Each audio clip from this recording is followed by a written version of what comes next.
Welcome to our Wednesday home buying seminar. We get together every Wednesday at 5 p.m. and talk all about buying homes, primarily here in Southern California, but around the country. I'm joined, as always, with my friend and colleague, Yes, Patricia.Castillo. Patricia.Castillo, as well as our good friend and vendor and loan officer extraordinaire. He's muted. We can't hear you. You're muted. Oh, he's on another phone call. He's so busy. He's doing two things at once. And he's Funding loans while he's trying to talk to us. yeah. He's trying there you go. Okay. Now we have connection problems. We can hear you now. Yes. So hey, Gustavo. Okay. So and we work as a team. You don't have to. We didn't start that way, but recently I sold a house. Now I'm mostly a listing agent. And the case was my client owned a house where there's a tenant. And I talked to the tenant and he wanted to buy the property. So I put the deal together with another agent. Of course, the buyer primarily speaks Spanish. Well, I hablo español, un poco de español. No me puedo hacer negocio en español. I'm not able to do business in Spanish. I needed un oficial de préstamos supremo. I needed a great loan officer.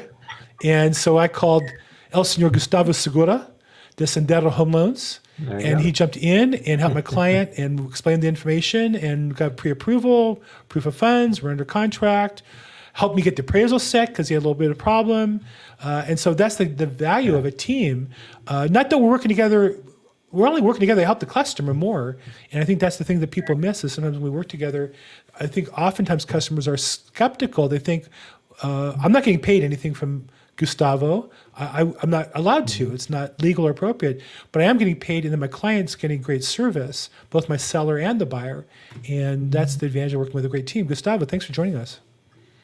Yeah, no problem. Thank you. And that's right. We step in at different times, and like you said, he feels more comfortable on a couple questions in Spanish that we can explain. But then even me, I have, I may have a little bit of hard time getting a hold of him. And then that's where we all kind of circle around and say, hey, have you talked to him? Have you talked, we push forward, so definitely. Synergy is when 1 + 1 = 3 and not 2. And this is a case where me and you working together isn't just me and you, it's really me and you working efficiently, getting the customer to realize, oh, this is important, right? If Bill calls, I'll ignore him.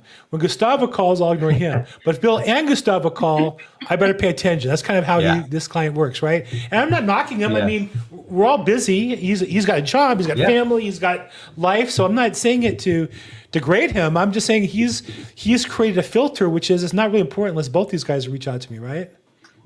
Exactly. No, that's true. Good way to put it. So what's happening in the marketplace? How about the real estate market? How about those interest rates?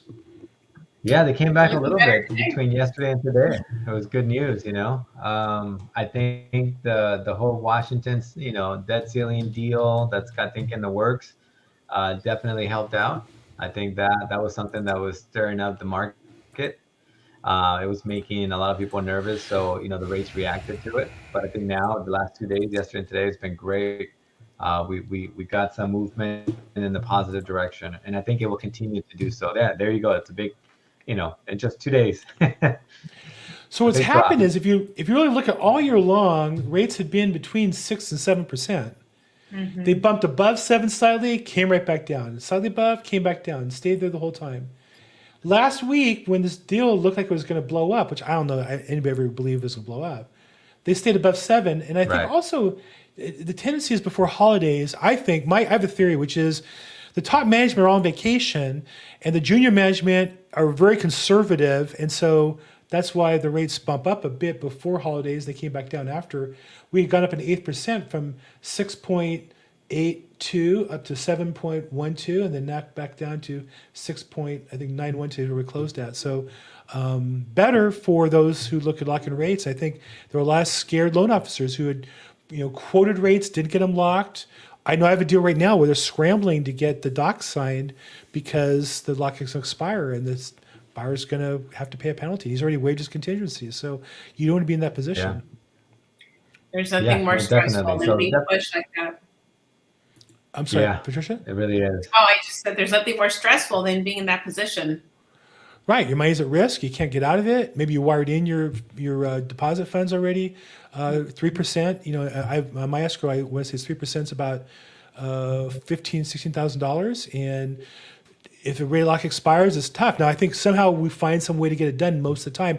I will tell you, in my experience in 2008, when the mortgage market kind of crashed, that was the only time in my career where lenders just said to borrowers, we're not honoring our lock-ins.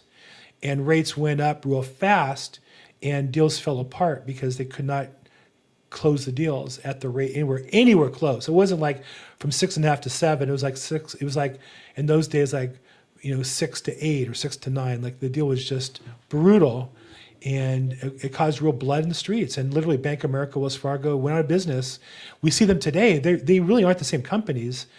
They went bankrupt, and companies bought their brand name and attached their name to the new company. But they're not even there was Bank of America doesn't exist anymore from pre-2008. Wells Fargo is not the same company, and major lenders that were around before don't even exist. So that's what the worst case looks like. And how do you avoid that? Make sure your rate's locked in. Make sure you comply with your loan officer and get all the conditions in. If you're a listing agent, get the paperwork to the lender so they can get stuff cleared as quickly as possible. Yeah. So, Patricia, what do you see in the market? What's going on? What's the news? What's the haps? Well, we're still, showing signs of low inventory, and that's what's keeping the prices where they're at right now. Mm-hmm. I don't really see the prices going down anytime soon. In fact, the deal that Gustavo and I just closed, my buyer was thinking the prices were going to be adjusted. They're going to go down. Maybe rates are going to come down. But that hasn't really been the sign now. So it's been really consistent as far as the prices holding steady. Yeah. And so it's just part of, our job as real estate agents. We continue to educate our clients on where the market's at and what to expect. So, continue working on your credit. If you have credit cards you need to pay down, continue keeping your credit in the best standing possible so that you can get the best interest rate. And, we were able to lock in this buyer at, what was it, 5.90, Gustavo? 5.90. And so, it's something where if you're interested in buying a home and you can afford the payment, it's still a good time to buy a home, because a lot of buyers might have been pushed out of the game at this point. So if you're still looking at buying a home, it's a good thing to look at what closing costs are. So that's something that we talk about as well, because that does impact your ability to purchase. It's not just having the down payment for the purchase, but also the closing costs. You want to have at least maybe 8 to 10,000 on hand.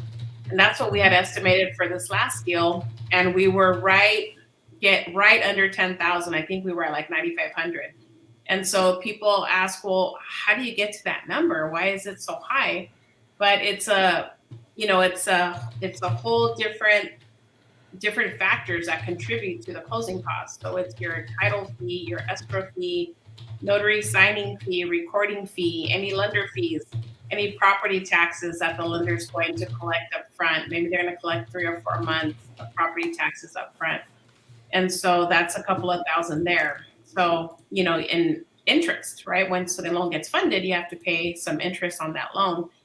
So that's what totals up the 8 to 10,000 that we come up with. And we're usually pretty good about estimating what the costs are going to be. So it's one thing to keep in mind. You have your down payment, but it's also another thing to save for the closing costs, because that's an additional cost added to your down payment.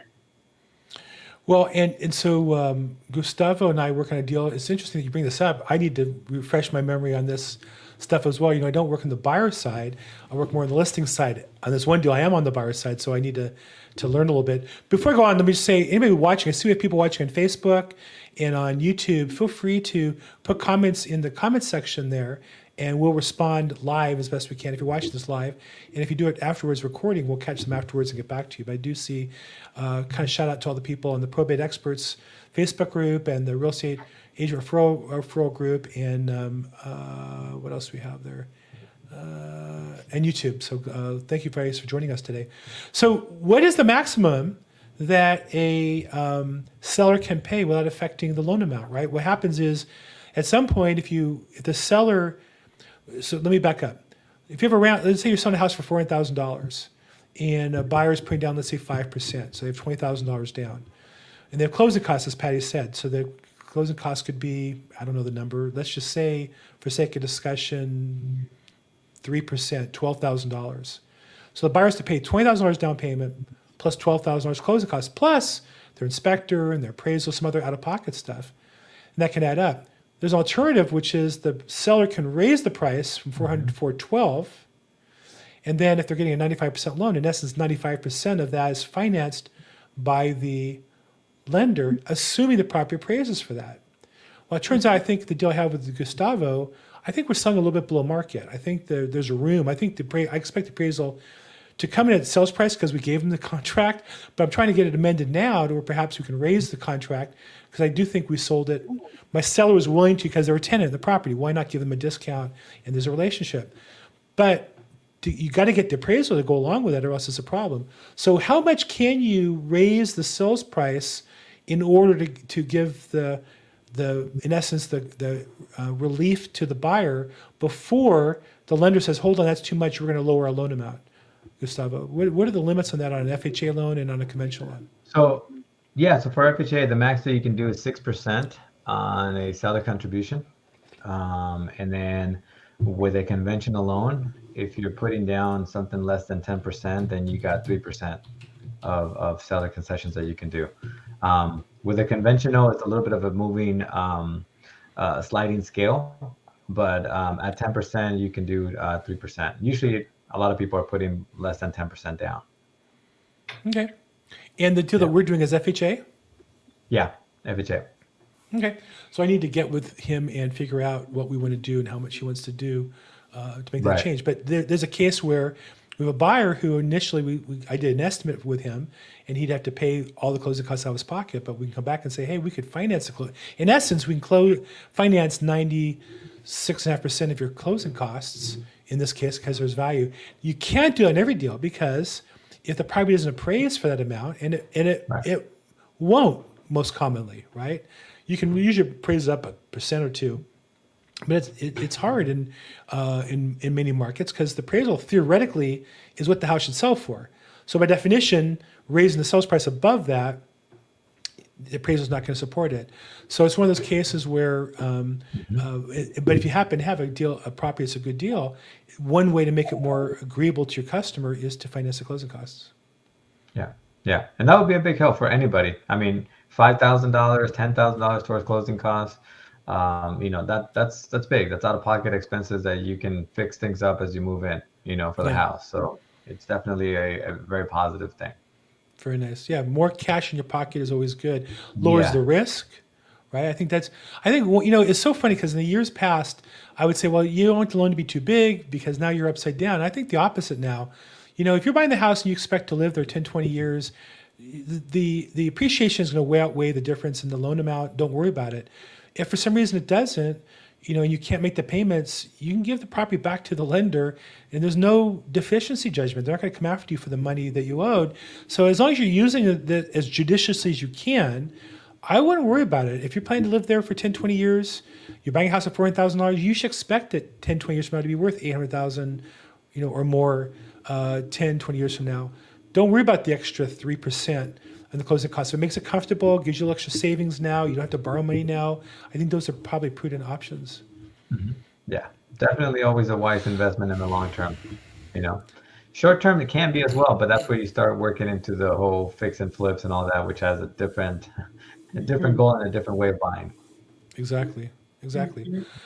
Okay, so I think we've been on for about a normal time period, and I don't see any questions in the chat box. But again, you guys, would love to answer questions you have. We do this every Wednesday at 5 p.m.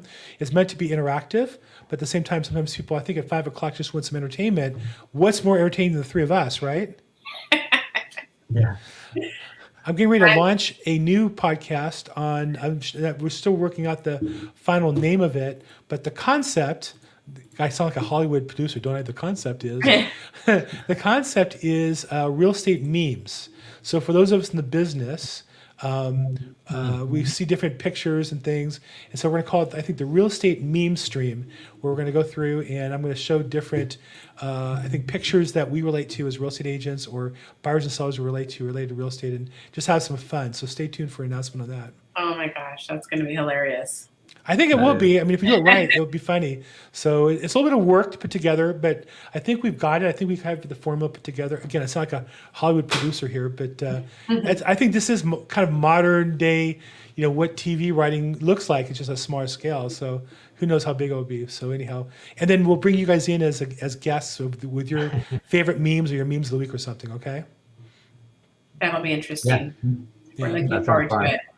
Okay, guys. Any last comments?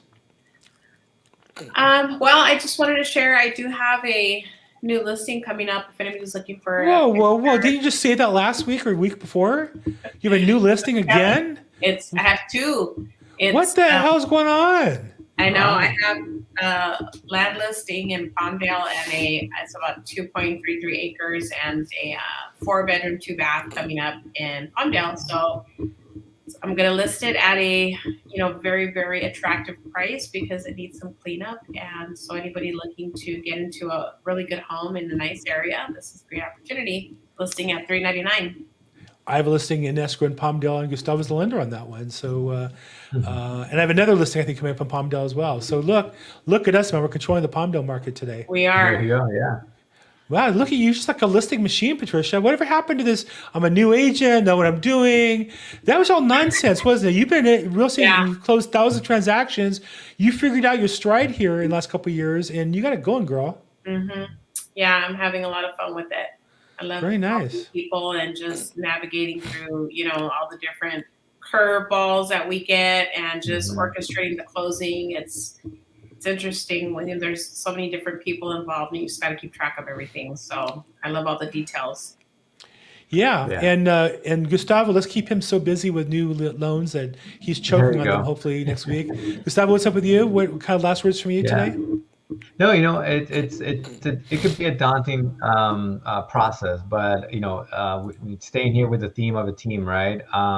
I just came out with conditions from one loan, and as I communicate to the borrower, it's always like, why do they need that, or why is this, right? And the way I explain it is, the lender's always looking out for them. They want to make sure that you can really take care of this loan, and they want to make sure that there's going to be a repayment. And having a team that can really explain to everybody why you need this or what's the reason behind it will help you get to the finish line in a good way where you understand the process. It's not just, here, give me these documents and that's it, and sign here, right? So I want to make sure that everybody out there should feel like they are working with their originator in order to understand the process and understand why something is being asked of. It may seem like they're trying to disapprove you, which in a way they are trying to, but definitely, let us know if any questions throughout the process. We're all here to help out and make sure that everybody understands every step of the way. Fantastic. And we have right there on the screen, but for those who are listening, how is the best way to get a hold of you, Gustavo? Yep, 714-334-560. There you go. Patricia, if somebody's interested in talking to you about listing their property because you're a listing machine these days, or buying or selling in Downey or anywhere in Southern California, what's the best way to get a hold of you? So my cell number is 323-365-9909. Fantastic. I'm Bill Gross. I'm on social media at Bill Gross EXP.